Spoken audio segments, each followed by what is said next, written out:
stood motionless, his head bowed and his eyes closed as the Ghanaian national anthem rang out. And now the German anthem.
Can still qualify from Group D this evening. Aside from Germany and Ghana here in Johannesburg, we have Australia against Serbia in Nelspruit, and Conor McNamara is surrounded by Aussies, I think. A fantastic atmosphere here, Mark. There are more travelling Australian fans at this stadium than in any other stadium I've been at this World Cup, in terms of nations coming here to South Africa to support their team. They've arrived here in Nelspruit on the edge of Kruger Park in their tens of thousands. They believe that the second round is still a possibility. Australia don't have Harry Kewell, but Tim Cahill is back, and Australia must win this match to have any chance of matching their achievement 4 years ago. Thank you, Connor. Isner 46, Mahout 45 in the fifth and final set on court 18 at Wimbledon. It's on 5 Live Sports Extra if you want to follow that. Just took a look at Joachim Löw, the Germany manager, down there on the bench. He's wearing a very nice black Mac tonight with a very stylish scarf as well. The arguments that we have had amongst the 5 Live team about whether Joachim Löw is stylish or not, I'm sure we'll have more of them over the course of the next 90 minutes. Your commentary team this evening: Alistair Bruce-Bull, Danny Mills, and first of all, John Murray. Thanks, Mark. It's an epic stadium, this, I must say. Second time I've been here. I was blown away by it the first time. Much more impressive, much like Cape Town when you actually see it and sit in it. It is vast, absolutely huge, with executive boxes, 2 tiers of executive boxes all the way around the middle, but not too many empty orange seats. I wondered how much of an attraction it would be here tonight, but I think everyone in South Africa wants to see World Cup matches on this stage.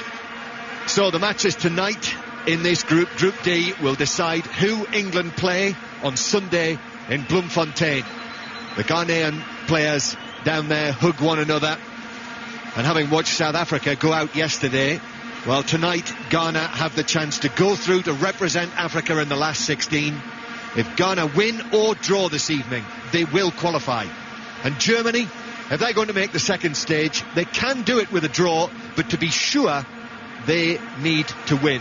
These are the teams. Ghana, with Kingston in goal. At the back, John Panso, John Mensah, Jonathan Mensah, and Hans Sarpai, who was brought up in Germany. Then Kevin Prince Boateng, who was born in Germany. Anthony Annan, Kwadwo Asamoah, and then the front three of Prince Tego, Andre Ayew, and Asamoah Gyan. And the German side, no closer, so Kakao plays tonight, closer suspended. Their team, Neuer in goal. At the back, Lahm, Friedrich, Mertesacker, and Jerome Boateng playing against his brother. In the middle, Sami Khedira and Bastian Schweinsteiger, with Mesut Özil, Podolski on the left, Muller on the right, and as I say, Kakao up front. And the Ghanaian side coming forward very quickly, right from kick-off, running at the German defence, and Mertesacker had to pull it away on the edge of his own box. Then a shot comes in from, well, 25, 30 yards from Andre Ayew, and it's wide of the left post and through for a German goal kick that Neuer will take. Manuel Neuer, all in red, and his outfield teammates in the almost all black kit. Black shirts with the gold trim, black shorts with the white trim, and black socks, and Ghana in the all-white kit. And in the first half, Germany are going to be playing from right to left. And just an early point is that Jerome Boateng, who's involved in this World Cup first here tonight, the first time at a World Cup that two brothers have played against each other. Jerome Boateng is playing at left back, so Lahm continues at right back, the German captain. He is more familiar and comfortable, I'm told, Jerome Boateng, playing at right back or in central defence.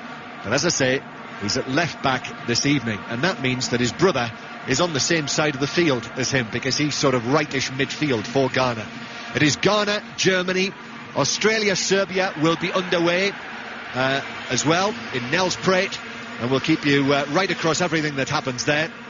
But here in Soccer City in Johannesburg, very close to Soweto, the early stages here, and it is Podolski who had the penalty saved in Germany's last game. Fancy that, Germans missing a penalty at a major tournament.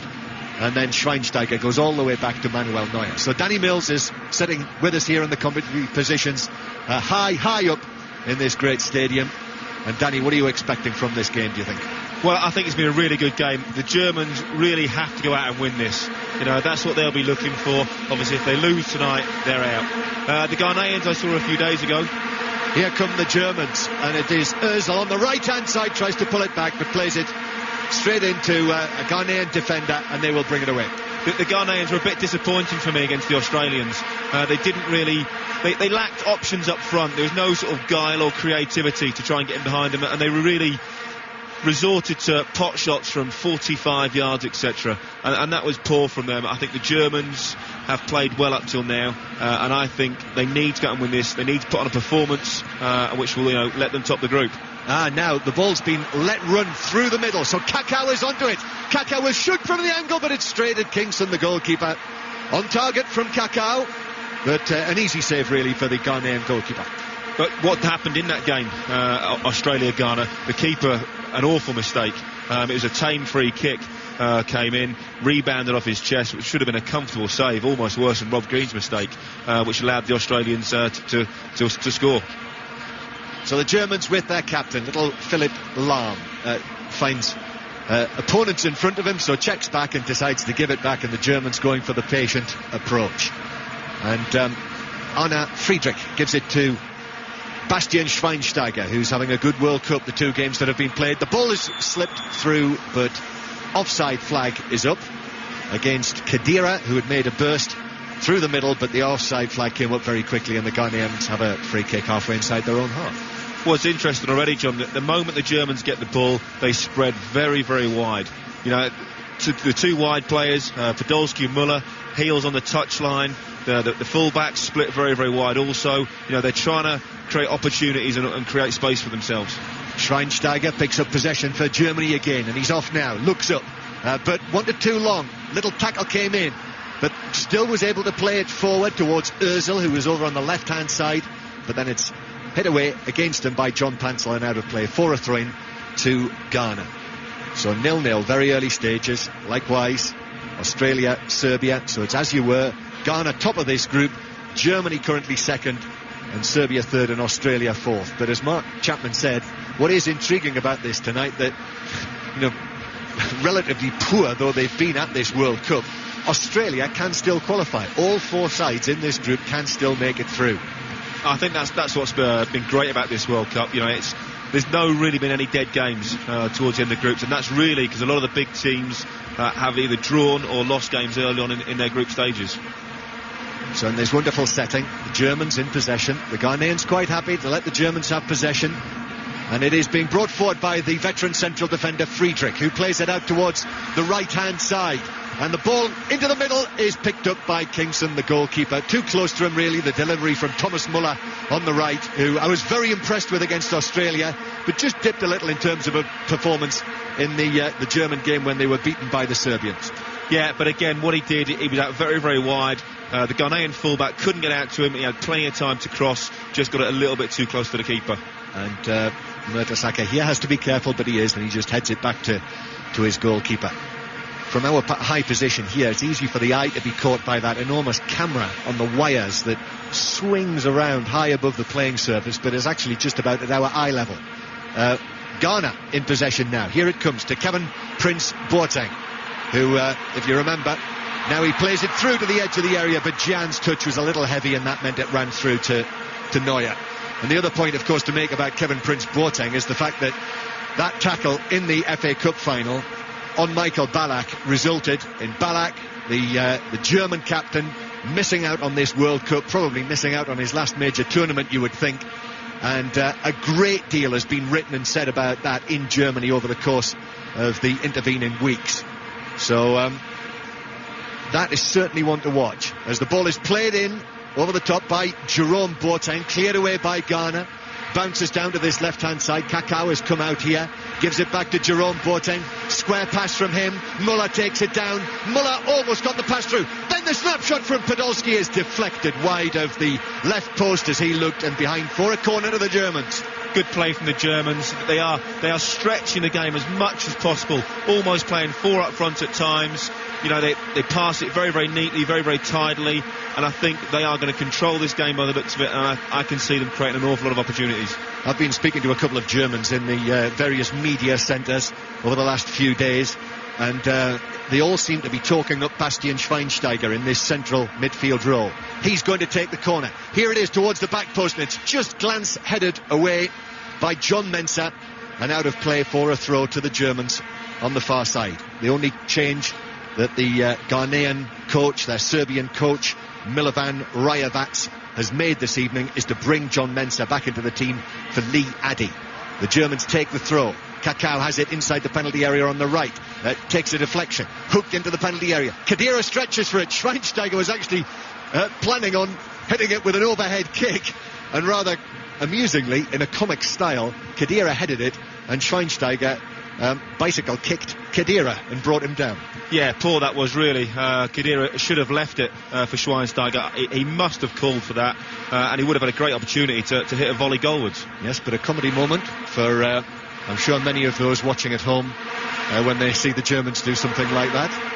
I don't know why, it's just one of those things that puts a smile on certain people's faces.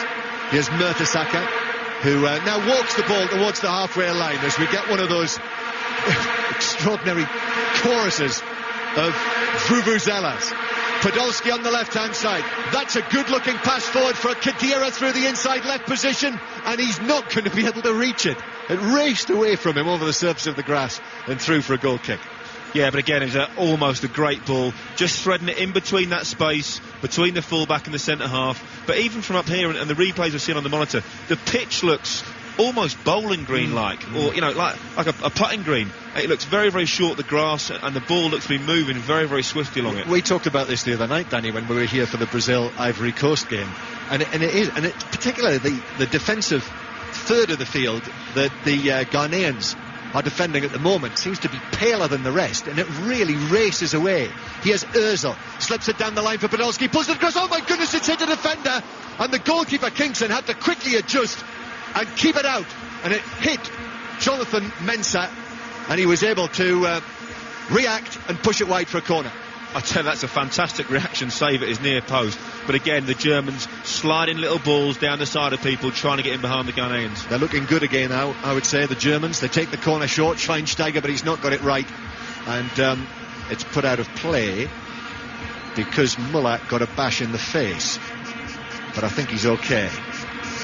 And the referee, by the way, who's a Brazilian, one of the most experienced referees in world football, Carlos Simon, I think then instructed one of the Germans, Kakao, to come across and take the throw and throw it straight out for a goal kick so we can all get back to normal. Yeah, no, good bit of fair play. But again, I think the last result from Germans when they lost, I think that's a worry for everybody else in the tournament.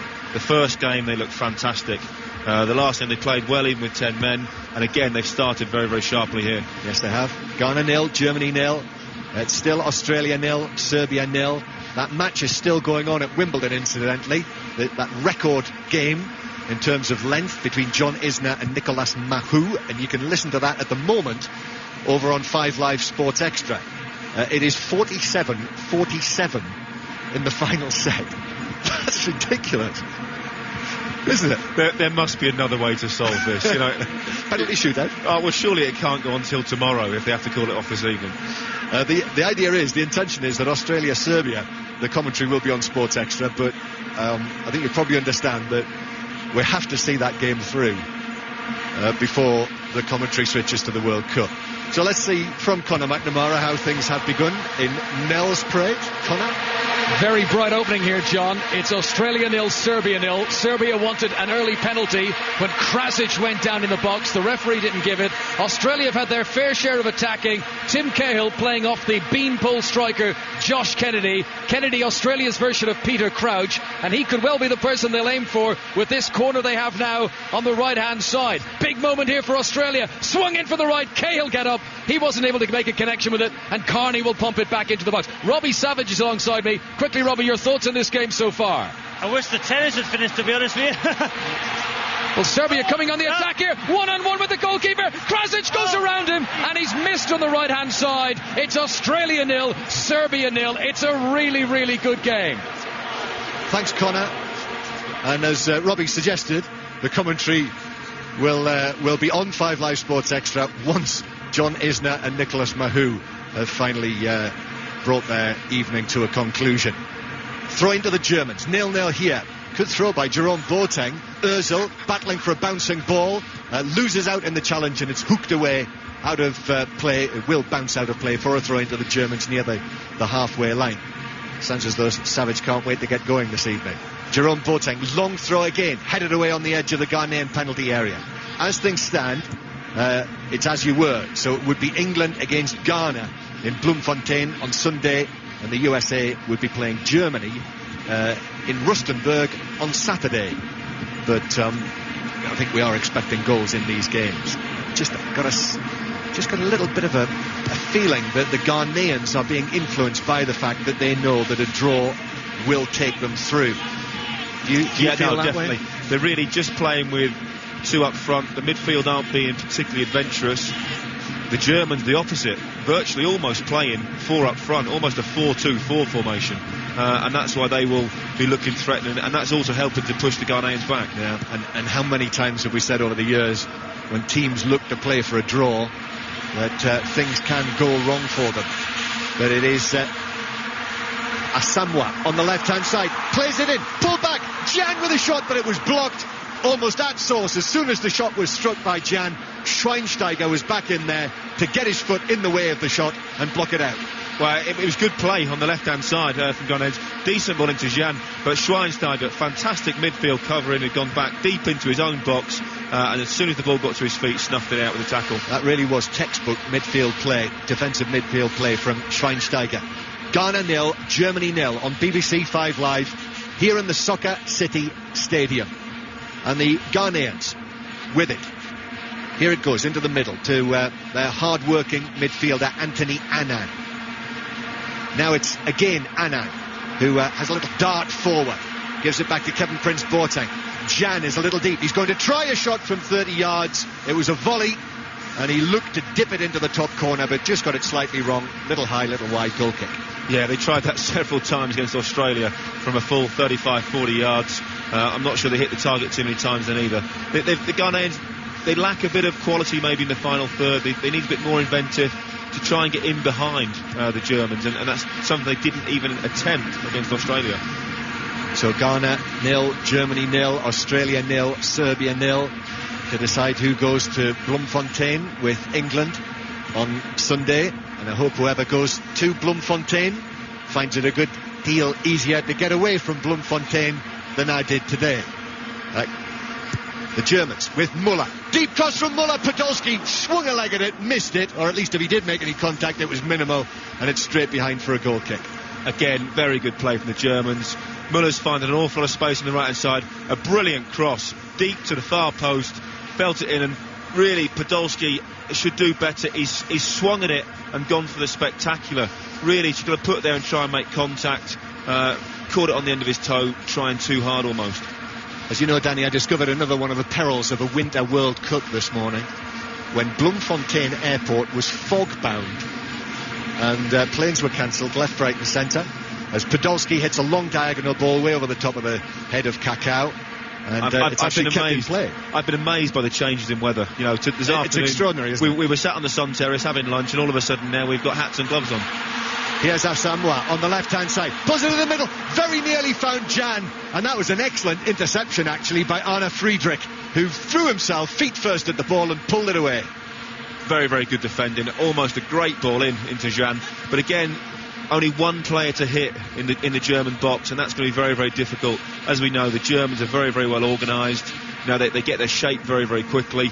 And if the Ghanaians are going to get anything from this game, they've got to make every single chance count. I'm sure people at home will have heard us talking about the extremes in the weather, and probably on a number of occasions thought, I wish they'd stop talking about the extremes in the weather. But you don't really realise just how it is until you experience it. It is quite strange. Here's Muller on the right-hand side. The Ghanaians quickly get back. So it's delivered back to Lahm, who cuts inside his man. Still Lahm, but plays it straight into Kevin Prince Boateng. And then Schweinsteiger, deflection bounced off him, out of play. And it's out. And in fact, it's a free kick that's been given by a high foot from Schweinsteiger. So a free kick to the Ghanaians halfway inside their own half. So 16 minutes played here. Ghana 0, Germany 0, still Australia 0, Serbia 0 in Nelspruit. And Claire Balding will give us the latest on that marathon game at Wimbledon. It is now 48 games all. They've been playing for just over 8 hours and 35 minutes. And it's 30 all on the Isner serve. He's for the first time in this match, just starting to show signs of frailty. He's 25 years old, big John Isner with a baseball cap on backwards on his helmet, on his hat, and lots of American fans around here supporting him. And Nicholas Mahou is scurrying for absolutely everything, but another ace there for Isner. That takes it up to 92 aces for him, 70 for Mahou. This match is breaking records left, right and centre, and they are still going 48 games all. Thank you, Claire. Ghana 0, Germany 0. And Kakao chases for the ball, but he's beaten to it, and it's rolled out of play for a throw-in to the Germans up the left-hand side. Got a bang on the back of the head, Kakao, the Brazilian-born German international who qualified through residency. Jerome Boateng takes the throw, and Ozil gives it back to him.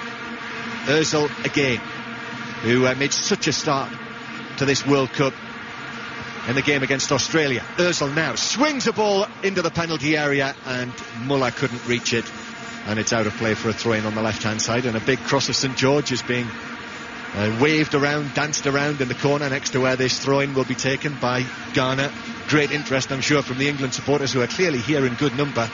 As I said during the Brazil Ivory Coast game, look around this ground at the flags which represent the various nations, and honestly, they have come from all corners of the globe and all parts of the United Kingdom as well, and from all sizes of club in the United Kingdom.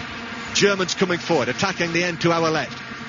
Jerome Boateng's ball to the edge of the area is stoked away into the air, back towards Boateng, and Boateng jumping for it and wins the header, and then it's walloped away by John Pansel into the German half. Friedrich wins a header, and then Schweinsteiger heads it back to Mertesacker, and actually Lahm is going to reach it first and will have to give it back to goalkeeper Neuer. So Ghana 0, Germany 0, and Neuer had to be careful there, the German goalkeeper, because Jan was very close to him, but just played it away with the Ghanaian forward arriving. The Ghanaians have scored 2 goals at this World Cup.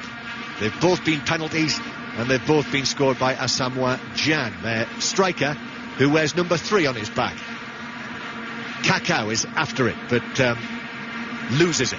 And Annan now to this right-hand side, where Tego cuts inside, begins to move towards the penalty area. Schweinsteiger brilliantly times his tackle and dispossesses Tego, and the Germans have got it back. Jerome Boateng up against his brother, who came across there. Apparently they're not on speaking terms anymore after what was said in the aftermath of Kevin Prince's tackle on Michael Ballack. Lahm now for Germany. Plays a 1-2 with Kakao. Lahm into the penalty area. He's on his right foot and he is forced away, but does get the ball over to the near post, and actually it's bounced off John Mensah and behind for a corner. I'll tell you what, that was a fantastic bit of play. Started down in this left-hand corner with Schweinsteiger. Drove the ball out to the right side. Lahm, I think that was a bit of a case of fullback getting a bit of a nosebleed. Got into the box and really should have let fly with the shot. Didn't look comfortable and tried to go on the outside, and cross ended up with the corner. Yeah, always wary of Lahm after that brilliant goal he scored in the Euro 2008 semi-final against Turkey. Corner then, Ozil plays it in, comes off the head of Friedrich but couldn't direct it on target, and actually it's taken up on the left-hand side by Kaká, who plays it right over the top, back to Ozil, who took the corner from the right-hand side. He crosses, left-footed, does Ozil, and it's missed by the Ghanaian defence. Kaká has it back, but it couldn't bring it down, and it's just touched out of play by Tego for a throw-in to the Germans. 20 minutes played, still 0-0 on 5 Live here in Johannesburg on this actually quite mild night, as the throw-in is taken for the Germans into the penalty area. Ozil couldn't reach it, comes out to Mertesacker, who's given it away with the chest down, and Ghana could look to break here. It's played up towards Jan, who is easily dispossessed by Jerome Boateng, who will be joining Manchester City once the World Cup is over. But as things stand, this German squad, every single one of them played for a German club this season. But we'll see a good deal more of him this season, this coming season. Well, I don't know what you think, club. Up till now, the Germans, they're playing with such efficiency. They keep the ball very, very well. They pass it great. They almost look like they're ready to pounce, but they're keeping it so well. And Schweinsteiger is sat there, and he's playing a true holding midfielder's role. That's a good ball through from Podolski, but again, just sped away over the surface of the grass. And for me, John, it's just the Germans' final ball. Everything else is absolutely immaculate. They're playing some really nice football. Maybe a little bit within themselves. They're not going for it full out as yet, but it's just that final ball. They haven't quite got the delivery right yet. Ghana, though, in possession. AU, one of the sons of Abide Pele, the great Ghanaian and Marseille striker. And the ball at the back with the Ghanaians, and it's actually turned all the way back to his goalkeeper by John Mensah. So halfway through the first half, here on 5 Live in Johannesburg, Ghana 0, Germany 0. It's the same scoreline in the other match in this group between Australia and Serbia. And here's Alistair Bruce-Ball to take you through to half-time. Picking up with a Ghana attack here on the edge of the Germany penalty area. Kevin Prince Boateng with a couple of flashy step-overs, a shot that's blocked, and Germany will come quickly on the break. Khedira just stabs the ball across this rather parched turf inside Soccer City. Now out with Thomas Muller, the 20-year-old on the right-hand side, all skin and bone of him.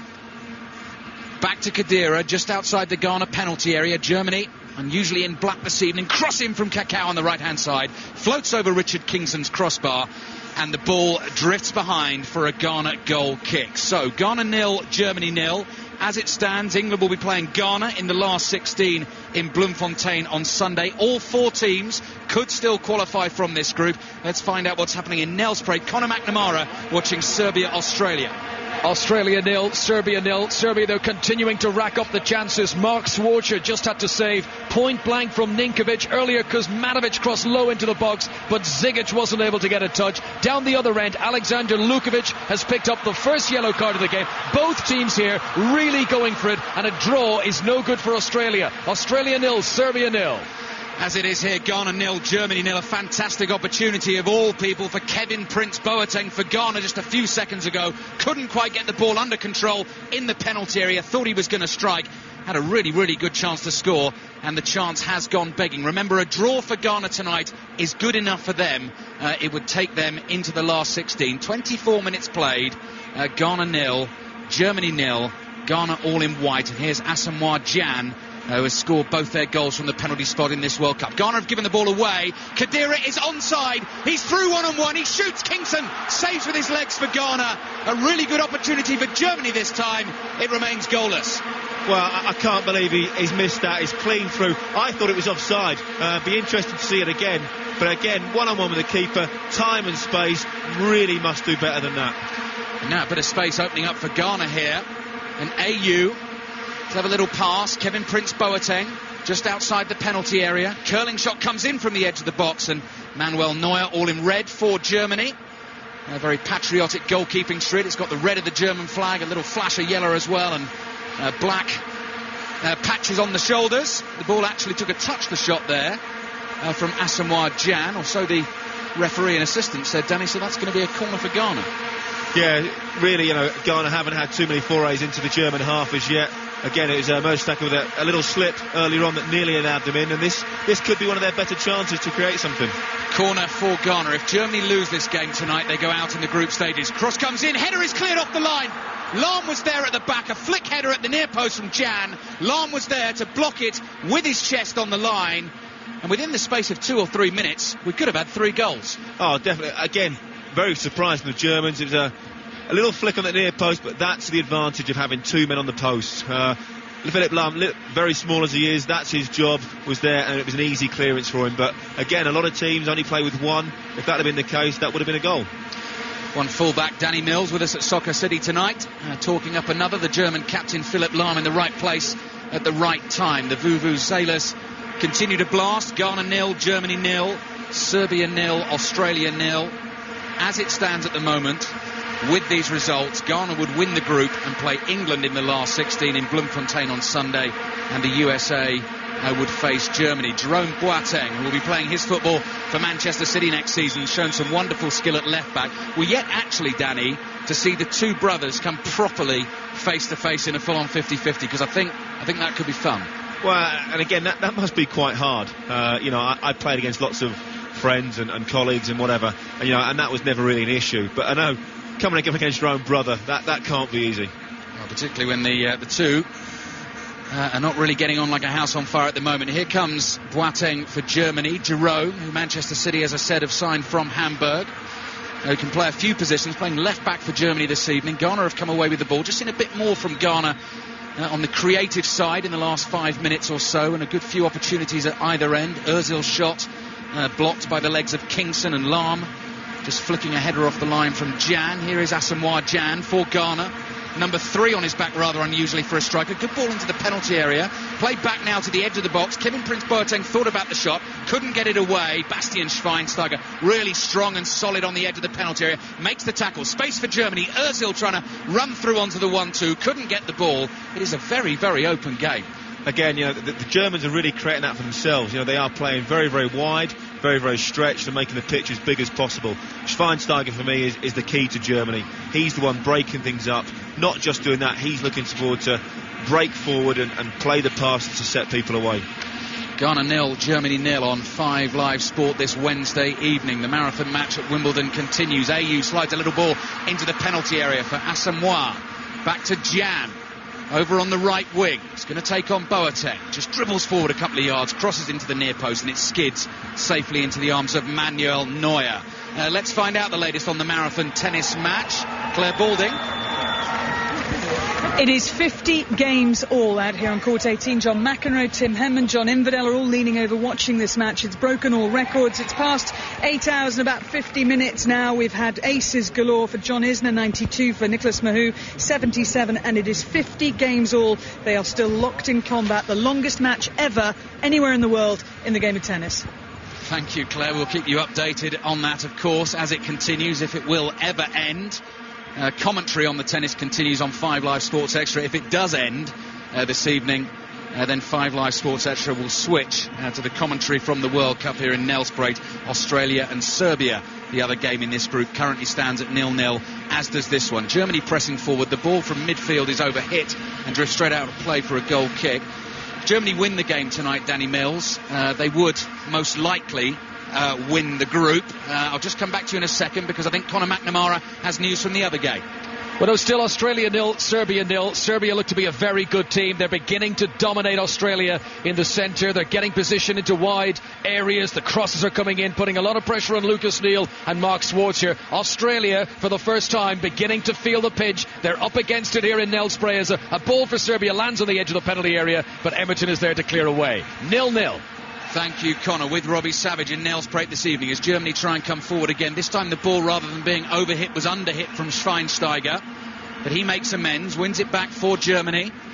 Playing in black under the lights in this enormous, cavernous Soccer City Stadium on the outskirts of Johannesburg. Played into the box, little back heel, shots driven into the near post from Kakao. Kingston saves. I think it might just have been going wide. The point I was going to make, Danny, if Germany win tonight and then most likely win the group, watching the way they're playing at the moment and the threat they have going forward, England are going to have to pick up their game hugely. They haven't really created too many chances. Their final ball is just a little bit lacking at the moment. But I've been very, very impressed. This is almost the perfect way to play international football. It's controlled, it's precise. Up until now, it's just that final ball they haven't quite managed to get right. Here they come again. It's Podolski in the bright yellow boots who skips in from the left-hand touchline. Schweinsteiger just swings his right boot calmly through the ball. Muller picks it up on the corner of the penalty area. Little dummy from him, trying to get down to the byline. Slides in, ball pings back into the box towards the penalty spot. It's hacked away. Lahm might fancy the strike, dummies it, takes it to the corner of the box, crosses in to the back post, headed away by Pansel this time for Ghana, who were just under a little bit of pressure, but they've dealt with it. And they have possession now midway inside their own half, and it's the little lithe figure of Anthony Annan who sits in front of the back four, who's managed to get the ball away, and now picked up by Asamoah in midfield, number 21, and Ghana quite casually playing the ball around. Remember, a draw will do for them. They have had one header cleared off the line. A draw would take them through to the last 16, and as John Murray was saying right at the top of the shop tonight, a huge night for African football in particular, because it's not looking good for the Ivory Coast in Group G. They really need Brazil to beat Portugal to have any chance of going through, and of course South Africa, Cameroon, Nigeria and Algeria already out at the group stages, so hopes really do rest on Ghana's shoulders in this game this evening. 14 minutes to play in the first half at Soccer City. Just a little lull in the atmosphere here as Kevin Prince Boateng flicks a ball out to the right-hand side, well controlled by Ayew, who switched from right to left, dummies the cross with his orange boot, curls in, header is flicked wide from Kevin Prince Boateng, lifts his hands to his mouth in agony really. Would have preferred to get the header on target. It was from a tight angle, and I think Neuer would have saved, but here come Germany again, and they do have space to play in. Oh dear, ball is poor, Podolski can't control it, and it drifts out for a throw-in to Ghana. 0-0. Danny Mills. Yeah, decent header at the near post. Was just too far. Had to try and flick it over the head and try and get one of those loopy little headers, and wasn't able to do it. But again, Germany very, very organised. Schweinsteiger is the key to everything in their play. Here comes Jan down the right-hand side for Ghana. Just talking on the sartorial front and the many discussions we've had during this World Cup about the German boss Joachim Löw, who's a trendy chap. It's fairly sort of mild in here this evening, so he's got a black jacket on, and he's got this sort of Jose Mourinho scarf tied in a little knot round his neck, taking a greater interest in the action at the moment, just casually strolling to the edge of his technical area. His team are defending. Pansel's crossing with the left foot's headed away. Driven volley by Kevin Prince Boateng, takes a big deflection, and Neuer does really well to jump up, pat the ball down, stop it going out for a corner, control it, and then play a good pass up the right-hand side to get Germany on the attack. Here's Ozil, who was so good in that first game, who played for Germany in the under-21 side that gave England a hiding in the European Championships last summer, winning the final by 4-0. Jan's been caught offside, so Germany will get themselves the free kick. And Schweinsteiger will receive that quickly. Plays the ball into the feet of Khedira. And Schweinsteiger just has time here in the centre circle to look up, try and pick his pass. There seems to be a lot of space. Ghana standing off at the moment. Lahm sliding one down for Ozil. Ozil on the right-hand side. Tries to dart past his man. Looks for a free kick. Referee looks at his linesman. He says goal kick. And did Ozil make him? Well, there was a little bit of contact, Danny. Yeah, just flicked his leg. Sometimes they get given, sometimes not.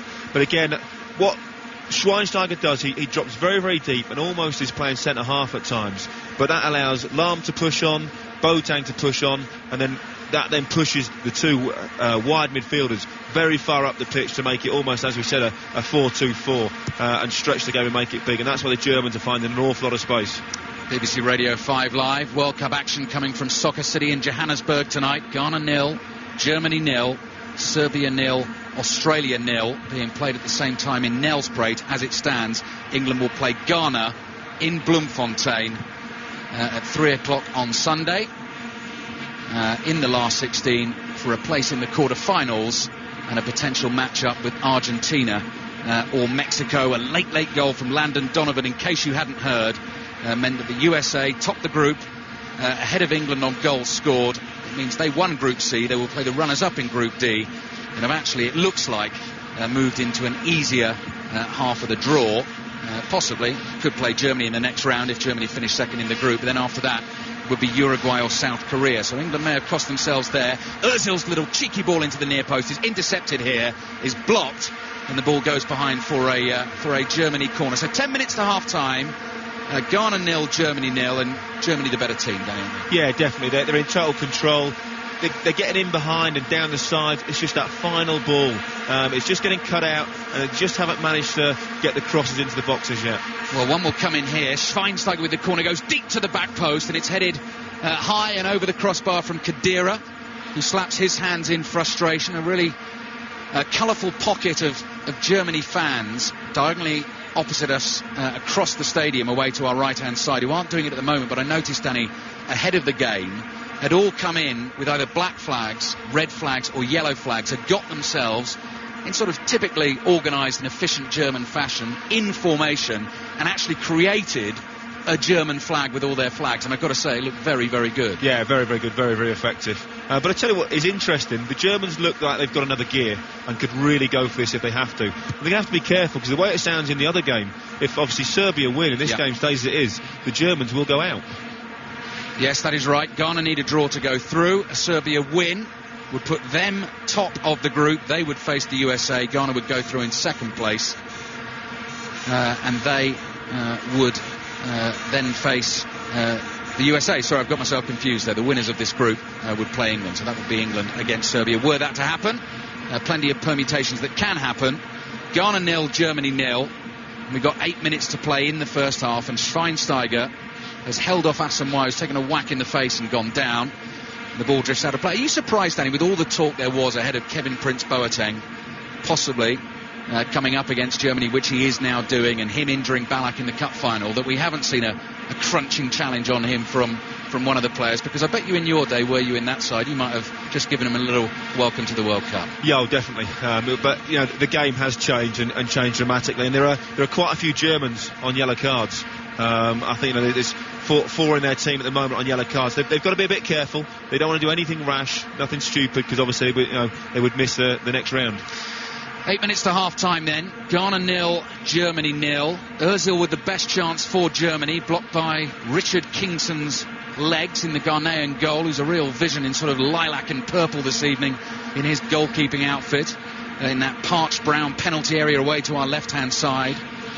Philipp Lahm for Germany clearing a Jan header off the line. Those are the two best chances of the game. Schweinsteiger with a little flick ball forward inside his own half. Having a good game, Schweinsteiger, controlling things in the middle of the park. He's strong as well, holds off two challenges there, eventually wins the free kick, and Germany want to go with this quickly. We'll be with Conor McNamara shortly, watching the other game, Serbia-Australia. Last we heard it was goalless. Let's just see what Germany can do with this as they attack down the right-hand side. Here's Müller, lanky figure on the right, trying to get past his man, and the ball has gone behind for a corner. So again, we will hold here and just see what happens.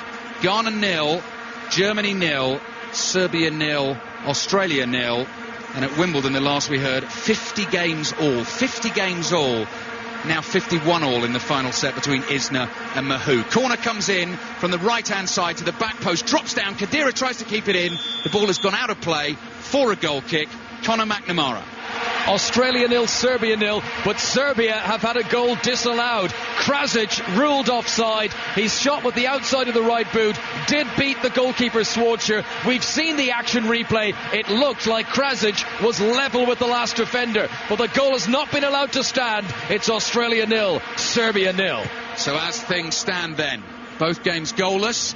Ghana still topping the group and still heading towards a last 16 date against England on Sunday. Commentary on the football, by the way, with Robbie Savage, who's watching that game this evening. You can get through the BBC Sport website while the tennis continues. That is on 5 Live Sports Extra, that marathon game. Kakao's gone down here for Germany. I think we're going to get the first yellow card of the evening as well for Andre Ayew, who's walking off with the ball. So I'd be a little bit careful with that, but he may well get the yellow card for the challenge, Danny Mills. Yeah, he dived in from behind. He probably did get the ball, but it was the fact that he had both feet off the ground. It was a little bit dangerous. He managed to get ball and player, but in this day and age, as we've seen, anything from behind or feet off the ground, you're going to give away a foul. Kakao stays down injured. Free kick is in a dangerous position for Germany. I was going to say it's probably a bit far out to shoot, but some of the distances people have been hitting them from at this World Cup have, well, I guess partly because of the ball. Ridiculous, thank you. He's been so far out, but, Schweinsteiger, everything's gone through him tonight. He's strong, he's powerful, he dictates the pace of the game. He is the key to Germany, and he's lining up now like he's going to have a shot, and there's a big gap at the near post. Hands on hips, Schweinsteiger. Kingston, the Ghanaian goalkeeper, as Danny says, has left a much bigger gap away to his right than he has to his left. Expecting a cross, I think. Schweinsteiger ran up to take it and then just stopped. It looks like he may well roll this to the side. Schweinsteiger curls it into the penalty. Look at the flick header all the way back. Kingston palms it away with both hands. Not clear yet. Little side foot effort in the penalty area is blocked. And Ghana eventually come away with the ball, and now 4 players really sprinting, really breaking fast across the halfway line. AU tried to pick up the pass inside the Germany half. Good interception there by Friedrich, and the ball is out for a Ghana throw. 4 minutes to half-time. Ghana 0, Germany 0. And again, it was just one of those little free kicks. How often do we see it? It just goes over the top of the first man. Nobody really gets a touch. Unfortunately for Ghana, the keeper was alert to it. But then the Ghanans, they've got pace and they broke very, very quickly. Germany have to be aware of that. They're the ones, Danny, aren't they, where the keeper's expecting the touch and almost tries to predict it. And that's why sometimes they just drift all the way in. But Kingston managed to block. Defender got the block on the follow-up shot. We'll be back to Wimbledon shortly when we get another break in play here. Approaching half-time, still 0-0. Ghana have a free kick on the left-hand side. And they've taken it short to the left-back Sarpe, who's gone down the left-hand touchline with a crisp pass into the feet of Jan. Little spin from him, being held up by Mertesacker, who desperately tries to stop the ball going out for a corner. Stabs it out, and the ball goes out for a throw instead to Ghana, just 5 yards short of the corner flag on the left wing as they attack that goal away to our right-hand side. And just behind them there, just behind where Sarpe is about to take the throw, is that little corner of the ground where that well-organised German formation of flags lined up before kick-off. Throw into the penalty area is headed away by Mertesacker. Ball breaks to the edge of the box. Schweinsteiger with a clever little touch to himself, playing a 1-2, has lost it. Kevin Prince Boateng slides a little pass now in towards the edge of the penalty area. Jan trying to wrestle free, find a little bit of space, couldn't do so. Germany get it back with Philipp Lahm. Ghana 0, Germany 0. And here come Germany down the right-hand side. He plays a long ball right to left and finds Podolski, who kills it stone dead instantly on his yellow boot and then slides a pass into the edge of the box. Will be intercepted here by Ghana. Muller comes sliding in to try and win the ball. Doesn't do so cleanly. Concedes a free kick. Gets booked. And let's go quickly declare boarding at Wimbledon. And then I started thinking, it is now 52 games all. The scoreboard froze at 47 all, and now it's given up the ghost altogether. It's completely blank, but John Isner saved break points on his serve at 50 all. It is now 52 all, and no sign of either of them giving up here. Nicholas Mahut and John Isner breaking all records. 82 aces for Mahut, 92 for Isner. How disappointed is the loser going to be there, having put all that work in 52 games all? Well, surely sooner or later they've got to toss a coin or something. It's beyond belief almost to go to that level. Heading towards half-time here at Soccer City. Ghana 0, Germany 0. A result which at the moment, with Serbia and Australia still goalless, puts Ghana on top of the group and will take them through to a last 16 meeting against England. England beating Slovenia earlier on today in Port Elizabeth on not the best pitch by 1-0. Jermaine Defoe scoring. Wayne Rooney taken off with a fair way to go in the second half. Fabio Capello said afterwards he has a little ankle injury, and that was the reason. Landon Donovan with the late goal for the USA against Algeria, which took the USA through as group winners. Lahm's trying to feed a little ball through for Kakao to chase, but it's overhit, couldn't control it, and the ball goes behind for a goal kick. Tennis commentary continues on 5 Live Sports Extra. 52 games all in that incredible match at Wimbledon. And as I was saying, the Serbia-Australia game at the moment is available on our website, bbc.co.uk/sport, but we'll then flick to 5 Live Sports Extra when the tennis, if and when it eventually finishes. Header away by Mertesacker for Germany. Then Friedrich, his centre-back partner, with another little nod away.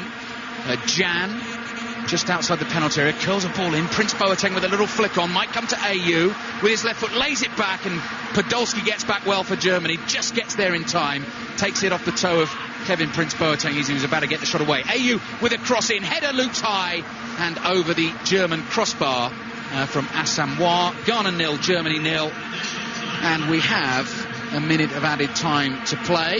And Germany are going to try and make the most of that, with Kakao really pumping his arms like pistons as he's trying to race onto a ball down the right-hand side. Sliding challenge comes in from Mensah. Germany get the throw, realise they've got to get on with this. Schweinsteiger brings it down on his thigh, passes across field to the other Boateng, Jerome Boateng, playing at left back for Germany tonight.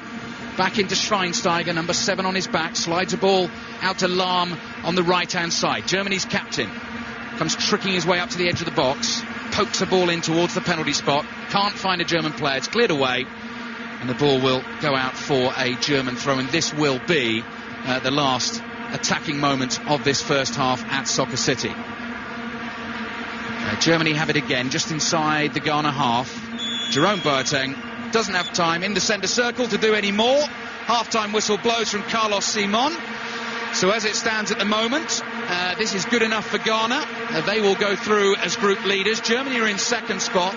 They've looked good going forward, Danny Mills. The worry for them, though, is a draw wouldn't definitely take them through, so they're going to have a bit more of a go in the second half. Germans have controlled the game. For me, they look very, very efficient, but they've got another gear or two at least. The best thing that can happen for this game would be to Serbia score and that filter through. Germany will then have to come out and really go for the win. German players already disappearing down the tunnel. Ghana, all in white, have had a little team huddle in their half. At the moment, they are heading through to the last 16 at the moment, Mark Chapman. A possible last 16 meeting against England. Half-time here is Ghana 0, Germany 0. And Ghana-Germany is underway here. Let's rejoin John Murray. With a shot from distance that comes in from Podolski from what must have been 35 yards, but didn't trouble the goal of Richard Kingston. So it is still Ghana 0, Germany 0. In fact, we're yet to have a goal tonight in this final night of matches in Group D at this World Cup. So, the fact that there are no goals means that if it finishes like this, Ghana would top the group and Germany would finish as runners-up, and it would be England against Ghana at the weekend. But I don't know, I just have a feeling that there may be drama yet this evening, because, as we've pointed out during the course of the evening, any one and indeed any two of the 4 sides in this group, including Australia, can still go through. So, on this coolish evening in Johannesburg, Germany in the mainly black kit against Ghana in the mainly white kit, and it is the Germans. And it's pretty much the pattern already of the first half, with Germany dominating possession. Ghana know that a draw will be enough for them. Germany need to win to make absolutely sure of them going through. And Podolski on the left-hand side plays it through, but strong defending from the Ghana right-back, John Pansel, who we know so well from Fulham, to win the ball and play it away. I'll run you through the sides in full in a moment or two. But the Germans still coming forward with against the Ghanaians, who have 10 men behind the ball. Muller is after it down the right, and it's turned back to goalkeeper Kingston, who controls it, takes a touch, and then plays it away with Muller not too far away. So the Ghana side, Kingston in goal. At the back, Pansel, John Mensah, the captain, and Jonathan Mensah, and then Hans Sarpe at left back. In the middle, Kevin Prince Boateng, Anthony Annan, and Kwadwo Asamoah. And then Prince Tego on the right, Andre Ayew on the left, although they sometimes switch, and Asamoah Gyan through the middle. Ghana in possession inside their own defensive third, and it's played away nicely. Annan turns it back into central defence, and it goes all the way back to Kingston in purple. And Germany with Neuer in goal at the back, Lahm, Friedrich, Mertesacker, and Jerome Boateng, who's playing against his brother, Sami Khedira and Bastian Schweinsteiger in the middle, Mesut Ozil pushing forward with Muller on the right, Podolski on the left, and Kakao up front in place of the suspended Klose. Ghana with the ball at the back, and Annan almost got himself into difficulties. Khedira did enough to put him off, so the Germans have got it back with Schweinsteiger in the white boots. Now to Ozil, who's on the right, left-footed ball into the middle, and well, Pansel swung a leg at it, it came off his shin and spun behind for a corner. Again, the pattern of this second half is exactly the same as the first. The Germans controlling things, passing the ball around sharply, neatly, but they still haven't really tested at any length Kingston in the Ghana goal. They need to. I can't believe they're going to play this game out and not have several more chances. Corner then for the Germans. That's Danny Mills with us, by the way. In it comes. The goalkeeper comes and does get some contact on it, but only out to Ozil. Hits a shot into the area. Mertesacker got a touch on that, and then it was blocked away by a defender, and the Ghanaians clear it way downfield. So Ghana 0, Germany 0 in the Soccer City Stadium here, which I think, Danny, looks incredibly effective at night when you travel towards it, and then it's lit up with the browny orangey colouring on the outside, and this extraordinary shell that there is that you see from the inside, and it is so effective. Long ball forward from Kakao, but he had his back to the penalty area, played it back. Germans get a fortunate break off Khedira, and they've got it back again, and here's Podolski, who started the goal scoring for Germany at this World Cup in their 4-0 win against the Australians in Durban. Then the ball is played down by Boateng into the full-back position, and it runs out of play for a throw-in to Ghana. So as it stands, this is the best result really for England. So I don't really think at the moment they want to play the Germans, who do look, as we've said several times, efficient. I just think, from my point of view, that the Germans, for some reason, they're just lacking something up front, whether that's obviously close as suspended. At the moment, it's only that cutting edge that is really lacking for them. Ball down the middle, and this could be dangerous for the Germans, and Neuer makes a very good save. It was Asamoah who was in there.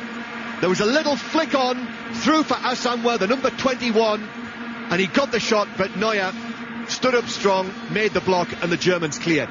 Again, decent save, but really it should do better from there. Clean through, and it hits it realistically straight at the keeper. Really good chance for Asamoah, who's very highly thought of, only 21 years old, plays in Italy with Udinese, but they value him at something in the region of 25-30 million pounds. But that was the best chance that Ghana have had. It is still 0-0 on 5 Live. Schweinsteiger now, middle of the Ghanaian half, very nearly put the pass through to Ozil, and Schweinsteiger suggesting that he was fouled by Annan, but the Brazilian referee Carlos Simon says no, and the Ghanaians bring it forward. I see Joachim Löw, the German coach there, as the ball came near him, just clapping his hands and trying to urge his team on. What would make it absolutely fascinating here would be if the Germans were to go behind in this game. Long ball forward for Germany, but through to Kingston, the goalkeeper, because if the Germans lose, they will be out. It's almost, John, I don't know how you see it, but the Germans look super confident. You know, they're happy to just play this game at maybe 75%, almost like they know they're going to score at some point and they don't really have to try. I agree completely. Effort. Yeah, it's really got that look about it, haven't they? And even though they're in a high pressure situation here, saying that Ozil's failed to keep the ball in on the touchline here, and it's out for a Ghana throw. Even though the pressure is on, they're aware of the circumstances, they've still been able to play the sort of football that Löw wants them to play. Oh, definitely. But we saw it earlier on in the USA game. You know, England had finished and thought they'd topped the group. All of a sudden, Donovan comes up and scores in the last minute and turns the group on its head. That could so easily happen. Gian on the left-hand side, trying to trip his way between two German players, but the German captain, Philipp Lahm, comes out with the ball, and it's played all the way back in the end by Mertesacker to Neuer. And as for Joachim Löw, who's raised an eyebrow or two with the garb that he's been wearing at this World Cup, well, it's a black sort of Macintosh jacket tonight and a grey scarf wrapped around his neck, Mancini style. So I would have to say I don't think it looks too bad tonight, but Lord above only knows what he's wearing underneath it. Well, you know, having seen our guys in the commentary position, there's 4 or 5 of us here, I'm not sure any of us are in too much can really comment on fashion at the moment. Jan plays the ball through from centre field, but again it races away over the cricket square of a pitch that we've got here and through for a goal kick. So the cardigan t-shirt combination that Joachim Löw displayed in his previous outing was approved of by D. Mills. Well, I missed it, but I just think it's an absolute shocker. None of us are quite the fashion gurus, I think. Not quite up there in those stakes. I give him credit for the nerve anyway, let's put it that way. He's different. Löw's nerve. Here's Podolski down the left, couldn't keep the ball in, offside anyway, free kick to Ghana halfway inside his own half. Ghana 0, Germany 0, Australia, Serbia in beautiful Nelspruit. Conor McNamara Australia 0, Serbia 0. These games are being played in sync. We restarted for the second half just a few seconds before you guys. Nikola Zigic has had another chance for Serbia. He fired over from inside the penalty area, but Australia's task so difficult given who are the Serbian central defenders, Vidic of Manchester United and Ivanovic of Chelsea. Michael Beecham has been booked for the Aussies. It's Australia 0, Serbia 0. And listen, that is going on. The commentary from Nelspruit is on the BBC Sport website. Jan for Ghana tries a shot from 25 yards but didn't catch it as he intended, and Neuer was able to move quite easily to his right to make the save. And the tennis continues on 5 Live Sports Extra. It is currently 55-55 in the final set of the longest ever tennis match at Wimbledon. John Isner and Nicholas Mahut are the two players who are involved in that extraordinary marathon. And we've actually received a text from Sam in Cumbria relating to that match. And he tells us that he has driven from Cornwall to Cumbria while the final set has been played of that match. Now that is an achievement. It's an achievement just to drive from Cornwall to Cumbria. And Jonathan Overend will tell us what the latest is at Wimbledon. Well, it's amazing. 56-55 final set to John Isner. Nicholas Mahut, though, the Frenchman, serving far end, looking good to level this at 56 all. And the big news, as the statistics continue to tumble here, is that the final set here is longer than the previous longest match in tennis history. It's now 56 all. Fantastic. That is on 5 Live Sports Extra. And I also must mention as well, do try and have a listen to Danny Baker's programme tonight, which comes up after 5 Live Sport this evening. Danny's my new friend, Danny Mills, after we spent the last couple of days in Bloemfontein together, where you have to have a bit of an imagination to enjoy yourselves there. And it was Danny's birthday yesterday, and it was belated congratulations. Yes, it was very enjoyably celebrated. Here's Ghana defending now. Germany coming forward. It's 0-0 here on 5 Live in Soccer City. Muller on the right-hand side. Lahm on the overlap. Muller plays it in. Takes a flick off the head of the defender. Muller then jumps for it, but he's beaten in the air. The Germans have it back. Ozil, touch to the right. Ball in from Lahm, but doesn't get it right. And a stooping header to nod it away from John Mensah, and out of play. Now, the Germans, they're still playing this sort of pedestrian efficiency. No, they're not really going for this, and it's the whole group is poised on a knife edge. 0-0, both here and in Nelspruit in Group D. Corner taken short, given back to Ozil, into the middle. Couple of legs swung at the ball, neither of them made proper contact, and it's cleared away by Ghana. Podolski now has it, gives it to Jerome Boateng on the left-hand side. Back to Podolski, who wanted to move infield, but cover came across, so he's given it into the middle to Schweinsteiger, and now Lahm again halfway inside the Ghana half. Rolled down the side to Ozil, then back to Lahm, again back to Ozil. When's the ball going to come into the middle? Ozil angles it into the penalty area. Muller of Bayern Munich, he feels that it should have been a corner. I'm not sure. The defender got a touch on it. Muller was there as well. It's a goal kick that's been given. I'd have given a corner, seen it first time, and yeah, it was. Just poked it through his legs. But again, the Germans almost being over patient. You know, they really need to get the ball into the box a little bit quicker. They allow the Ghanaians to get all behind the ball, and then it's very, very difficult with a congested penalty area to break them down. Germany being held here 0-0 by Ghana, who know a draw would be enough for them to go through. Now Podolski on the left-hand side. The Germans in possession again. In their 16 previous World Cups, Germany, either as Germany or West Germany, they have only once failed to reach the last 8. And that was 72 years ago. Here's Lahm, back into the centre circle.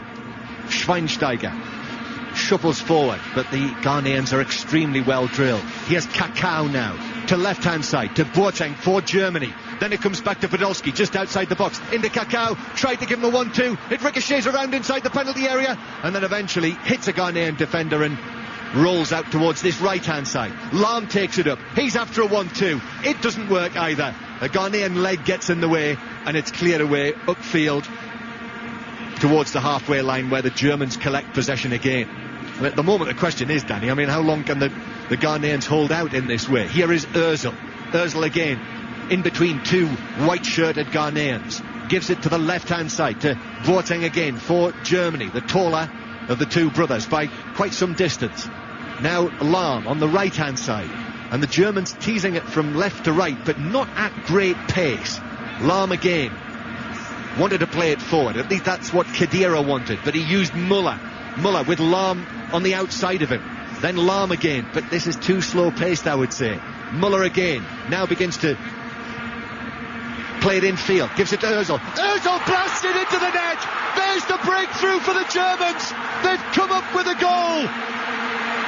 And as things stand, they are heading into the last 16. A brilliant left-footed shot that tore into the net from Ozil, who's one of the bright young stars of this World Cup. And it's Ghana 0, Germany 1. Oh, what a fantastic strike. In all fairness, we were almost falling asleep. You know, that the Germans, they were passing it to one, passing it back again, taking their time out wide with Lahm. And all of a sudden, it came to Ozil, 20 yards out, one touch, and really it bounced up nicely for him. He hit it on the volley, and it went like an arrow.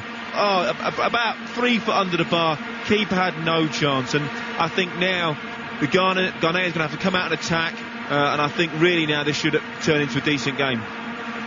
Ghana 0, Germany 1, here in Johannesburg at the World Cup on 5 Live, and that means the picture has changed in the group. But the Ghanaians come forward, the ball to the back post. Jan was in the middle, the header came in at the back post, took a deflection behind for a corner. A defender got in the way, Prince Tego with the header, and it hit the leg of Boateng and went behind for a corner. So as things stand, Germany would win the group, and it would be Germany-England in the last 16 in Bloemfontein at the weekend. And Ghana currently going through as runners-up in this group. We'll hear from Nelspruit again in a moment. Ghana with a corner though, to the back post. Neuer comes for it, doesn't make it, no free kick, but it bounces down and is cleared away by Boateng, out of play inside the Ghanaian half. So Germany in front here through that goal, that excellent left-footed finish from 23 yards from Mesut Ozil. So Conor McNamara will update us on the Australia-Serbia game. And here in Nelspruit, news of your goal has filtered through, met with boos around the stadium, I'm imagining probably from Australian fans who are now very much there regretting at their goal difference as it stands at -4. For the Serbians, it doesn't really change things all that much. They still need to win here. If they do, and if things stay as they are where you are, Serbia will go through. 0-0 for now here in Nelspruit. Now, though, it's the Germans who are defending. They've sat back since they've scored the goal. And Ghana have got a second corner in the space of only a couple of minutes or so. So a corner. And you can tell when the Ghanaians come forward that the majority of the sport inside this stadium is for the African side. Here it is, into the middle. Neuer comes, the goalkeeper for Germany, and gets a good punch on it, and it's cleared further away upfield towards the halfway line. And Kevin Prince Boateng turns and finds Kakao in front of him, so gives it all the way back to his goalkeeper, Danny Mills. Yeah, again, I think that's the Germans' super confidence is probably their only downfall. Almost the fact that they've gone 1-0 up. You know, they've literally seemed to have taken their foot off the pedal and think, well, job done. But again, they've already got a couple of half chances for Ghanaians, and the Germans will have to be careful on that. The thing is, the Germans would want a second goal. Ball looks as though it's handled by Ozil. It was. The referee has spotted it, and it's a free kick to Ghana in front of their own penalty area. A bit like England this afternoon. 1-0 is a very fragile position to be in, and if this game were to end in a draw and Serbia won, then the Germans will be out. So it could all dramatically change around. But as things stand, it would be Germany-England in Bloemfontein on Sunday. First change of the game, first substitution. And it is a Ghanaian change. And it's Prince Tego who's going to come off, who just had that opportunity. The right-sided forward. And it's Sully Muntari who comes on. Well, this is very interesting, isn't it, after the events of the last few days in the Ghanaian camp. Sully Muntari was reportedly sent home for insulting the coach after the Australia game. But then a good old-fashioned apology, which seems to be all the rage these days, seemed to do the trick, and he was recalled. And the coach, Milovan Rayevats has shown there are no hard feelings, and he's brought him onto the field. Mind you, when you've got a player who's involved in the Champions League final with Inter Milan at your disposal, then I would have said you'd do wise to use him. Well, I think he needs to make that attacking change. As we said, with Serbia seems to be all over Australia, having chances regularly. That would see Ghana out if they manage to get a goal there. But again, I think now, as it stands, I think it's going to be very, very difficult for England. The Germans, I think, have played well within themselves this evening. But they do look supremely efficient, as most German sides do. Very, very confident. And I think England are going to have to step their game up at least 25-30% to compete with these. Fact is, at the moment, Germany have the look of a team that could go deep into the tournament, and England don't. And all credit to the Germans. They've continued to play in exactly the same style. They know the pressure's on. They knew realistically they would have to win this game to top the group. But they haven't panicked. They've just kept playing it, kept passing it. It has been pedestrian and almost boring at times, but that's their way, and they will not change. 1-0 to Germany, still 0-0 between Australia and Serbia. Germans coming forward. Schweinsteiger just overruns it, and the Ghanaians have got it back and played to their goalkeeper, Richard Kingson. Wigan Athletics' fourth choice goalkeeper this past season, but first choice at the World Cup for Ghana. Here's Annan, the central midfielder. Forward from him, and ahead of the centre circle, but the ball is played over the top. Lam is able to deal with that quite easily, with 25 minutes to play in Soccer City here, with the Ghanaian supporters providing the colour. There's one man who's barely got a stitch of clothing on, but you'd hardly know because he is painted in red, yellow and green, the Ghanaian colours. Here's Jan, does well, plays it back, chance in the middle, is blasted over the top by AU via a deflection, but that was a real opening for Ghana and not taken by AU, although we should credit Philip Lahm for coming across and getting his leg in the way of the shot. Brilliant tackle deflected over the bar from Philip Lahm. But again, that's the Germans. They've just a little lapse in concentration, little flick, and allowed the Ghanaians to get into their box again. Corner in for Ghana, headed away by Khedira and out of play on this left-hand side. Throw in to Ghana. But sorry, John, that's exactly what a fullback should do. He's covering around his centre halves, was aware of the danger, came across very, very quickly. Superb fullback play. They've had two good chances to score, Ghana, in the second half now, and haven't been able to take either of them. Germany lead through that excellent shot, that excellent goal from Ozil, only his second goal at international level, but he really does look to be a star in the making. Ghana with a shot from way out from John Pansel, which was a complete waste of the opportunities that he had and the players that he had in front of him. Germany going to make a change now, I see. In fact, while they do that, let's get another update from Jonathan Overend in the sunshine in the summer at Wimbledon. The sun's long gone. We've got a sunset over Wimbledon here, John. It's starting to get dark. John Isner's at half pace. He leads by 58 games to 57 in the final set of a quite extraordinary match which has obliterated the world record for the longest match in tennis history by more than 3 hours. And it's 30-all now on the Nicolas Mahut serve, the Frenchman. 2 points away, maybe, Isner, from a famous win. Thank you, Jonathan. Continues on 5 Live Sports Extra. It's Piotr Trokowski who has come on for Germany, and he's taken the place of Muller. Germany leading by 1-0, and Germany coming forward. But the goal scorer Ozil is tackled, ball out of play, thrown to the Germans, almost level with the edge of the Ghana penalty area. So it's beautifully poised, this group. At the moment, it looks like it's going to be Germany-England, but it can change very, very quickly. They lead 1-0 here against Ghana, still 0-0 in the other game in the group. And here's Alistair Bruce Ball now to see you through to the end of it. Thank you, John. Yes, as you say, as it stands, England will play Germany in Bloemfontein this Sunday, 3 o'clock kickoff, bringing back memories, of course, of Italia 90, the semi-final against West Germany. Conor McNamara has a goal. Let's go to Nelsbrate. If I tell you that Tim Cahill is punching the corner flag, you will know that Australia have taken the lead against Serbia. What else but a header for Tim Cahill, arriving in the penalty area beyond the goalkeeper. Australia 1, Serbia 0. Thank you, Connor. Here's Ozil, the goal scorer for Germany. Little ball into the penalty area, shot away from Kakao is blocked. It doesn't actually change the group as such. The goal for Australia, leading Serbia by a 1-0. They are level on points with Ghana, but Australia still 3 behind on goal difference. Germany leading here by a 0-0. And here is Suli Muntari, who's going to try one from long range for Ghana. So actually, that news, Danny Mills, is actually quite good news for Ghana, because with that game level, Australia-Serbia, if Serbia had scored, Ghana would have been in trouble. Yeah, definitely. And let's be honest, the Germans aren't being over-ambitious in trying to go and get another goal. Kaká with a long-range strike, palmed away by Kingston in a rather sort of awkward fashion. He went down as if he was going to pray there on both knees, the ball dipping and swerving towards him, put out both palms, slapped it down into the ground, and he did actually make the save. Chip ball forward from Ghana is not a good one.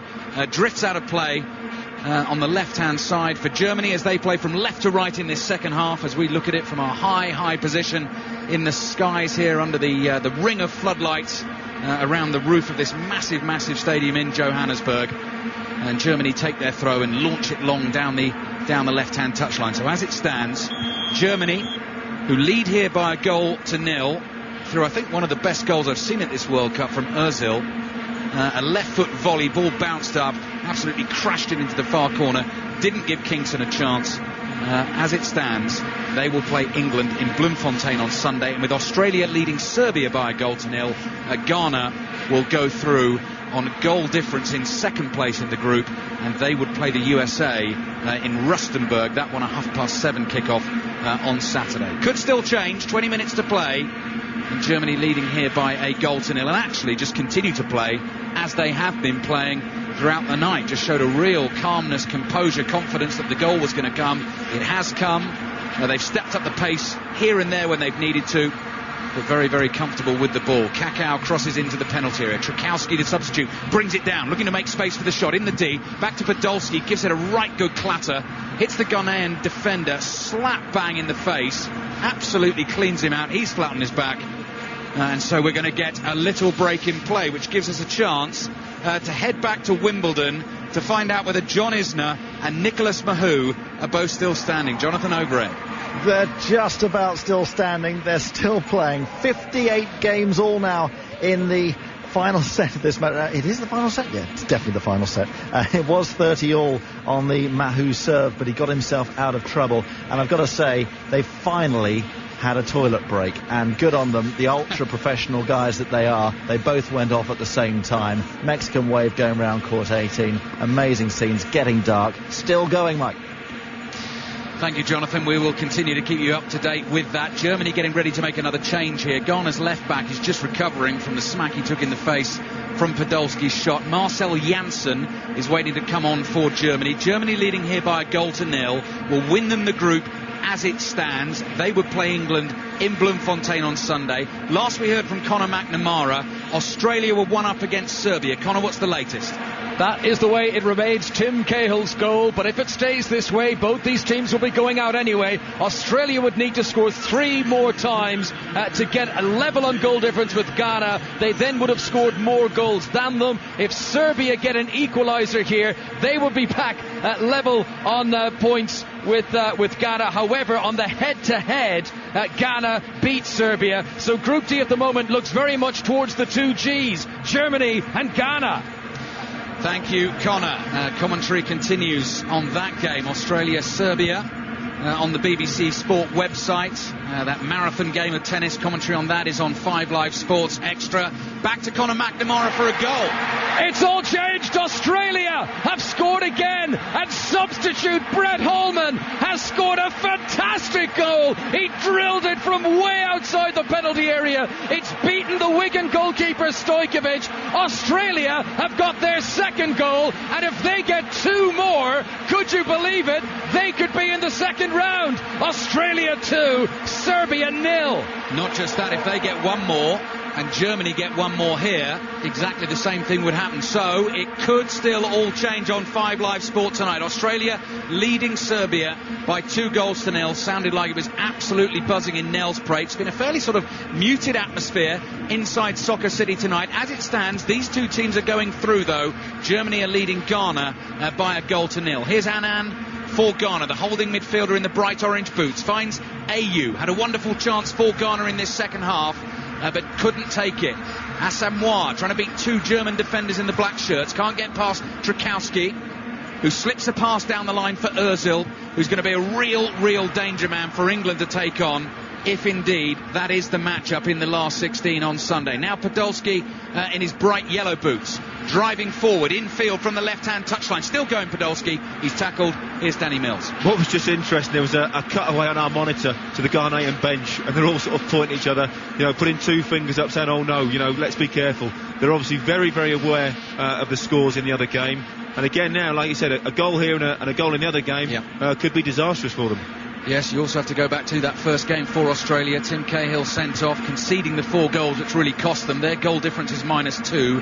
Ghana's is level at the moment, so a 2-goal swing could change things. Schweinsteiger in midfield. Germany coming forward on the break. Just over 15 minutes to play here at Soccer City on BBC Radio 5 Live. Trukowski, who's been very involved since coming off the bench, trying to find Ozil on the right-hand side.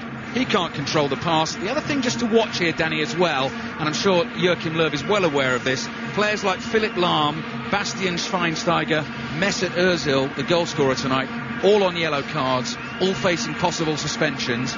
England would probably love one of those to miss the game. Germany wouldn't. Oh, definitely. Well, Schweinsteiger's the one. He's a big player for Germany. Plays the holding role very well. Controls the pace of the game. Everything goes through him. And if you could pick one player to pick up a booking for England, for me it'd be Schweinsteiger. Trukowski has taken a knock, the German substitute, so we're going to get a little break in place. So much sport going on this week, of course. From midday tomorrow, our Wimbledon coverage will continue on 5 Live. More World Cup games as well. Slovakia, Italy, our 3 o'clock commentary from Ellis Park. Paraguay, New Zealand, the other game in that group. All still very open there. Our evening commentary at 7:30, Denmark against Japan, is the crucial game in the Holland group. Holland, of course, are already through. They play against Cameroon. We got England, Australia in the cricket. There'll be full coverage of that from 2:15 on 5 Live Sports Extra. England already one up in that one-day international series. And when the tennis isn't on Radio 5 Live, the coverage uninterrupted will continue on digital radio and online. All the details of how to get all the sport are on our BBC Sport website. Andy Murray first in action on Centre Court tomorrow. Full commentary on that, of course, on Radio 5 Live, where the Queen will be present at Wimbledon to watch Britain's great hope. He's up against Jarkko Nieminen on Centre Court. I don't think he'll fancy the kind of match that is going on this evening between John Isner and Nicholas Mahut. I've got to say, I've lost count. The last time we were heard, we were sort of 57-57 in the final set. I'm sure I will be reminded. Trukowski coming forward for Germany. Podolski in space in the Ghana penalty area. Looks like he's overrun it. Pulls the cross back from the byline. Anand's there in the Ghana box. Very calmly just plays it back to one of his defenders, Kevin Prince Boateng, who's had a very quiet second half. Now a chip ball over the top for Jan to chase. Neuer will come calmly out to the edge of his penalty area. Side foots away. Janssen has been caught in the challenge as he tried to clear. Took a rather painful blow on the ankle. Germany will get the free kick. 13 minutes to play. They lead by 1-0. It puts them top of the group. It means they will face England on Sunday at the moment. Australia 2 up against Serbia at the moment. That is not enough for them.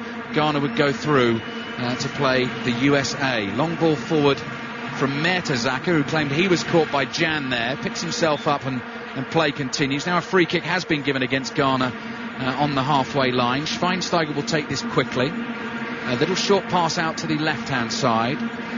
Back into defence. Here's Friedrich, the experienced German centre-back. Forward to Kakao. Miroslav Klose, of course, Danny, will come back into contention for Germany, who scores goals for fun at World Cups in the last 16. Yeah, and what Germany have got, and we've seen it a couple of times, they have this ability to go from a very slow pace to all of a sudden extremely quickly and little bursts. And I think they've played very controlled this evening. I would expect them to play at a lot higher tempo against England, although I expect them probably to still control the game like this.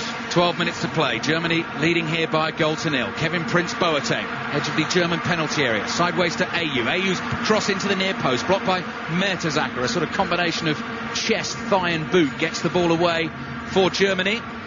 All in black this evening. Nice little nutmeg from Prince Boateng, but he can't get past Lahm. Lahm's given the ball away. Anand with the drive from the edge of the box. Bounces up nicely at about 10 yards short of Neuer. Makes a quick catch. Great Great vision from the goalkeeper, slings it out to Ozil, who all of a sudden is right on the edge of the Ghana box, but he's tackled by the hulking figure of John Mensah, who also shows, as well as bulk and strength, he has a bit of skill as well. A little back heel from him just outside his penalty area, and it gets Ghana on the move again. A goal for Ghana would really settle their nerves. They're still safe at the moment in second spot, but a draw for them would definitely take them through. Miscontrol on the right-hand side. Ball goes out for a German throw, and again, I guess the other thing we should stress here, Danny, is if Ghana do make it through to the last 16, very likely they will be the only African team to do so.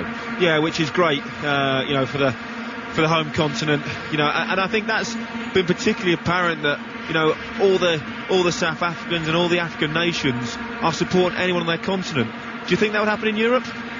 Not so much. Not so much. I mean, I think if you asked probably a fair few Scottish fans, Welsh fans, Irish fans, I'm not sure how much they'd be wishing England. But I'll tell you what, the South African fans are actually big behind England as well. Germany leading Ghana here by 1-0. Kevin Prince Boateng with a little diagonal ball out to the left-hand side, finds Ayew. Slips one into the penalty area. Muntari tries to turn. Lahm intercepts. Germany will come clear away down the right-hand side. Let's get the latest from Wimbledon. Jonathan Overend. 9 hours and 55 minutes played, and John Isner has a match point on the Nicholas Mahou serve after a double fault, and it's saved by his 92nd ace of the match. Alistair, incredible stuff here, and how they're staying on their feet I don't quite know. Match point saved at 59-58 in Isner's favour.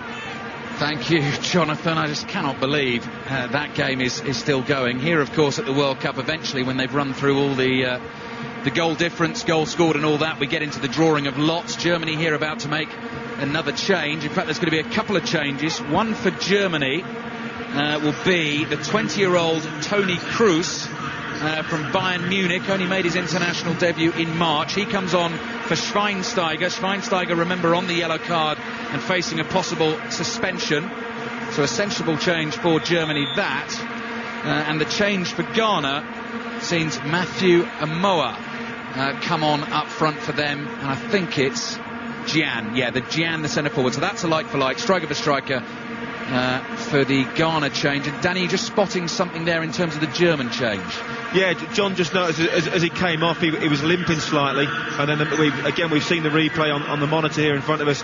He was just clutching the top of his hamstring. The German doctor, the famous Müller-Wohlfahrt, went straight to him as he came off the pitch. No doubt he will be working his inevitable magic to get him fit. But yeah, obviously that could well be a positive for England. Yeah, England fans, England players, everyone connected with England, obviously very, very interested in that. Because at the moment it looks like they will be playing Germany in the last 16 on Sunday. Kickoff will be 3 o'clock in Bloemfontein. Needless to say, here on 5 Live, we will bring you all the build-up and full commentary on the game. Kevin Prince Boateng curls across into the Germany penalty area. Ghana, as it stands at the moment, going through into the last 16 for the second successive World Cup, which will be some achievement for them as well. They are level on points with Australia, who are leading Serbia by 2-0. Ghana have the better goal difference by 2.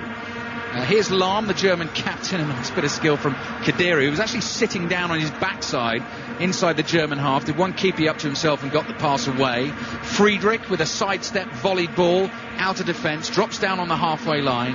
Mensah heads it sideways, comes back to Richard Kingston. The point I was making, Danny, a few moments ago, that a lot of South African fans, obviously because they watch a lot of Premier League football, have been extremely disappointed with England so far. And a lot of them, I think, since South Africa have gone out, as well as probably supporting Ghana, are behind England as well. Yeah, definitely. Obviously, the Premier League is huge all over the world. South African fans probably never really expected South Africa to do that well. And a lot of them have adopted almost England as their second team. But people we've spoken to, yes, they have been disappointed. They expected a lot more quality from England. I spoke to a couple of German journalists who've seen a bit of England over here and described, I think one of them said to me that England's football hasn't been charming so far, which I thought was very nicely put. But actually both of them seemed a little concerned about playing England, just because they can't believe that England can play quite so badly for so long. There's been another goal in Knelsbrut. Conor McNamara. Bad news for Australia. Australia 2, Serbia 1. The substitute Marko Pantelic of Ajax has scored. Mark Schwarzer parried a shot right into the path of the big number 9, and his goal makes it Australia 2, Serbia 1. Still though, Germany and Ghana will be okay. Absolutely right. 7 minutes to play here at Soccer City. Germany still leading Ghana by a goal to nil. Germany sitting top of the group as it stands. Ghana going through in second place. Germany have the ball down by the corner flag on the left-hand side. Here's Kroos, the young substitute, trying to play a 1-2 with Podolski. Podolski had an option to his right there, eventually decides to use it, and it's Khedira. He plays another ball along the deck to Trukowski. Germany just making Ghana work very, very hard to stay with them. Leading by this goal to nil. Lahm slips a little ball down the right-hand side to Trukowski. Curling cross in, volleyed high in the air by Muntari. Only comes to the edge of his penalty area. And now driven in from the left-back position by Marcel Janssen, but well wide, well high. Behind for a goal kick. Germany leading by a goal to nil. Back to Wimbledon and Jonathan Oberon. Well, they're coming off here for bad lights. Would you believe it? 9:10 in the evening, and they still can't decide this one. 59 games all. The match started mid-afternoon yesterday. They're coming off today. They've played for 7 hours and 6 minutes today, which is a time longer than the previous longest match in tennis history, and it will be back tomorrow at 59 games all. Incredible effort from Nicholas Mahut and John Isner.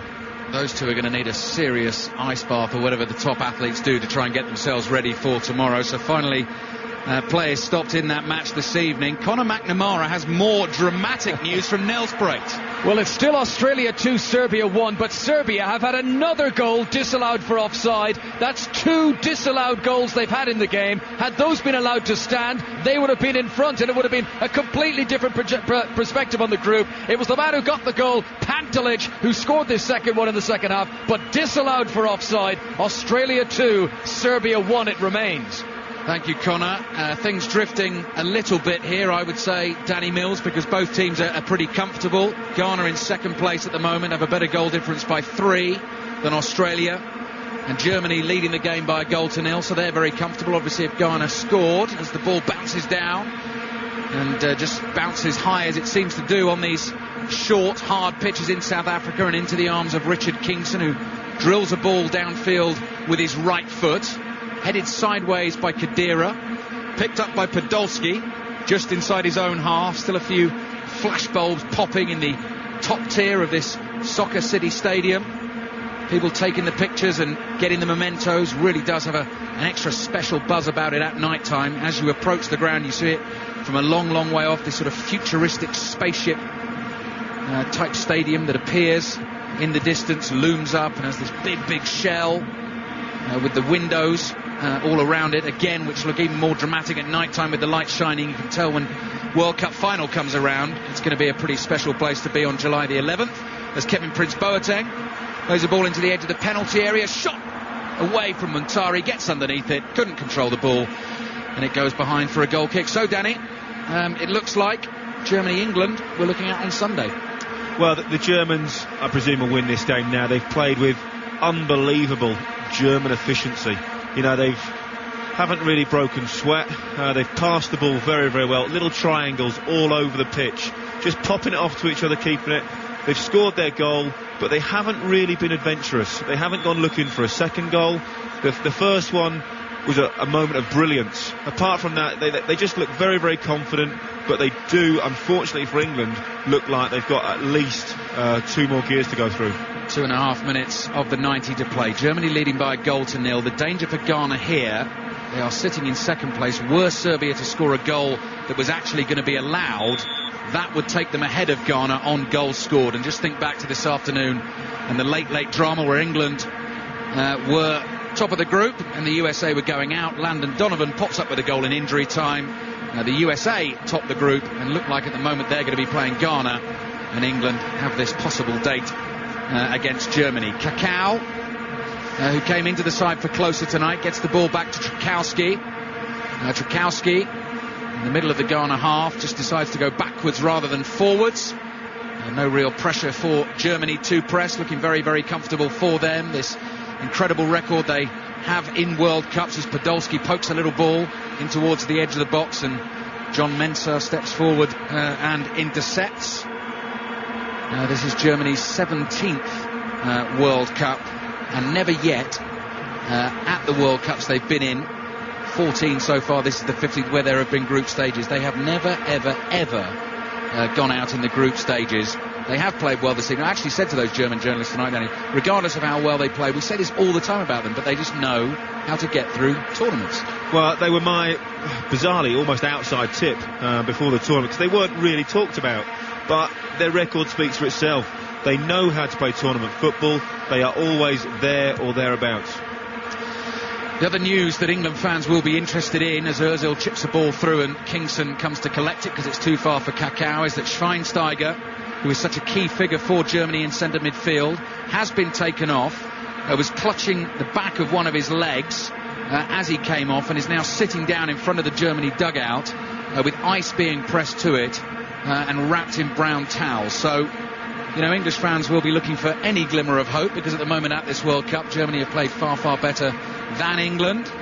And as I say, it already brings back memories, doesn't it, of the famous games, the semi-finals at Italia 90, when Germany won on penalties, and of course at Euro 96 as well in that semi-final, where Germany again won on penalties and went through. But there was, of Euro course, 96. the dramatic 5-1. Yes, there was, Danny. So that, you know, there is hope. You know, can England pull off and at the time that was a huge shock. So, you know, can England do it again? Heading towards added time. Ghana coming forward with a late flourish. Ball into the German box is intercepted. The one thing I would say about that was in a World Cup qualifier, and then Germany went on to actually reach the World Cup final in 2002. They did it again. 3 minutes of added time to be played. Conor McNamara, what's happening in Nelspruit? Well, this is getting crazy now. Australia 2, Serbia 1, but Serbia are furious, not just because they've had 2 goals disallowed, but Tim Cahill has clearly handled in the penalty area. It should have been a spot kick. Serbia need 1 goal to go through on goals scored. Australia looking out of it now. They are back to needing a 3-goal swing, but Tim Cahill has got away with a handball in the penalty area that might have put Serbia through from the spot. Australia 2, Serbia 1. Thank you, Connor, and possibly still more drama to come tonight then. Long clearance downfield from Neuer. 2 goals disallowed for Serbia, and a penalty as well. And just to add another little twist to that, of course, Milovan Rajovac, the coach of Ghana, is a Serb as well. And at the moment, Ghana are going through ahead of Serbia in this group. Here they come forwards, trailing by 1-0. If they scored, they would definitely qualify for the last 16. A draw will do for them. But they've given the ball away on the edge of the German box. Kakao will chase away to the right-hand side. He can't keep that in. Ghana want to make one more change. And the player to come on will be the AC Milan striker, Dominic Adeyia. And he will replace the number 13, who is Andre Ayew, who had a very good chance for Ghana earlier in this first half. So moving towards the full-time whistle at Soccer City. Germany leading by 1-0. And getting ever closer to this last 16 game with England, which is going to come round very, very quickly on Sunday afternoon in Bloemfontein. Kick-off at 3 o'clock. I'm sure everyone back home is already making the preparations, Danny. Yeah, definitely. Positives for England. Schweinsteiger's gone off, although the fact that he sat in front of the German bench with ice on his leg would suggest to me that it's not that bad. Had it been, he would have been straight down the tunnel. And also, England will be the underdogs, you know, and that's something that they haven't had for some time. They will go into that game, the pressure will be off. The way that they've played, I think everybody will expect the Germans probably, or most neutrals will expect the Germans to go through. And again, that might take just a little bit more pressure off England and allow them to go out and play with even more freedom. Could I hope it doesn't go to penalties. Germany have been involved in 4 World Cup penalty shootouts in their history, and they've never lost one. Ghana coming forward. Now then, another bit of interesting team news from the Germany point of view. The goal scorer Mesut Ozil, who has been one of their star players at this World Cup, is just struggling a little bit and limping. So Schweinsteiger's been taken off and he's got a slight problem. Ozil's going to stay on. Oh, and the full-time whistle has gone. Germany have beaten Ghana by 1-0.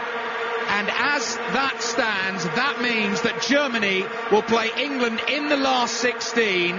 They finish top of the group.